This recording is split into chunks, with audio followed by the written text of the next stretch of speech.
ರಾಜ್ಯ ಕಾಂಗ್ರೆಸ್ನಲ್ಲಿ power sharing ವಿಚಾರ ಏನಿದೆ ಅದು ಸದ್ಯಕ್ಕೆ ಮುಗಿಯುವಂತ ಲಕ್ಷಣಗಳು ಕಾಣಿಸ್ತಾ ಇಲ್ಲ. ಯಾಕಂತಂದ್ರೆ ಇಷ್ಟೆಲ್ಲ ಗೊಂದಲಗಳಿದ್ರೂ ಕೂಡ ಹೈಕಮಾಂಡ್ ಯಾವುದೇ ರೀತಿಯಾದಂತ ಕ್ಲಾರಿಟಿಯನ್ನು ಕೊಡ್ತಾ ಇಲ್ಲ. ಹಾಗಾಗಿ ರಾಜ್ಯದಲ್ಲಿ ಪವರ್ ಶೇರಿಂಗ್ ಫೈಟ್ ಇನ್ನೂ ಕೂಡ ಜೀವಂತವಾಗಿದೆ.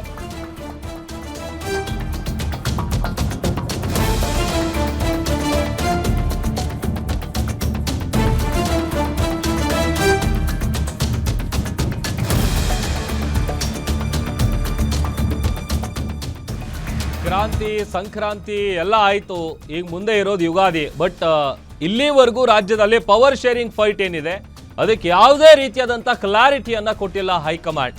ಕಾಂಗ್ರೆಸ್ ಹೈಕಮಾಂಡ್ನಿಂದ ಸಿಎಂ ಸ್ಥಾನದ ಬಗ್ಗೆ ನೋ ರೆಸ್ಪಾನ್ಸ್. ಹೈಕಮಾಂಡ್ ನಡೆಯಿಂದ ವಾಪಸ್ ಆದಂತಹ ಸಚಿವರಿಗೆ ಅವಧಿ ವಿಸ್ತರಣೆ. ಕಳೆದ 3 ತಿಂಗಳಿಂದ ಬೋನಸ್ ಅವಧಿಯಲ್ಲಿದ್ದಾರೆ ಸಚಿವರು. ಹೈಕಮಾಂಡ್ ಮತ್ತು ಸಿಎಂ ಡಿಸಿಎಂ ಬಳಿ ನೆಗೆಟಿವ್ ರಿಪೋರ್ಟ್ ಬಗ್ಗೆ ಬಾಯಿ ಓಪನ್ ಮಾಡ್ತಾ ಇಲ್ಲ ಸಿಎಂ ಡಿಸಿಎಂ. ಸಚಿವ ಸಂಪುಟ ಪುನರ್ರಚನೆ ಮಾಡದಂತೆ ಡಿಕೆ ಶಿವಕುಮಾರ್ ಅವರು ಪಟ್ಟು ಹಿಡಿದಿದ್ದಾರೆ. ಇತ್ತ 2 ವರ್ಷ ತುಂಬಿದ ಹಿರಿಯ ಶಾಸಕರು ಸಚಿವರಿಗೆ ಒಂದು ರೀತಿ ತವಕ ಸ್ಟಾರ್ಟ್ ಆಗಿದೆ. ಹೈಕಮಾಂಡ್ ನಿರ್ಧಾರಕ್ಕೆ ವೇಟ್ ಮಾಡ್ತಾ ಇದ್ದಾರೆ ರಾಜ್ಯದ ನಾಯಕರು.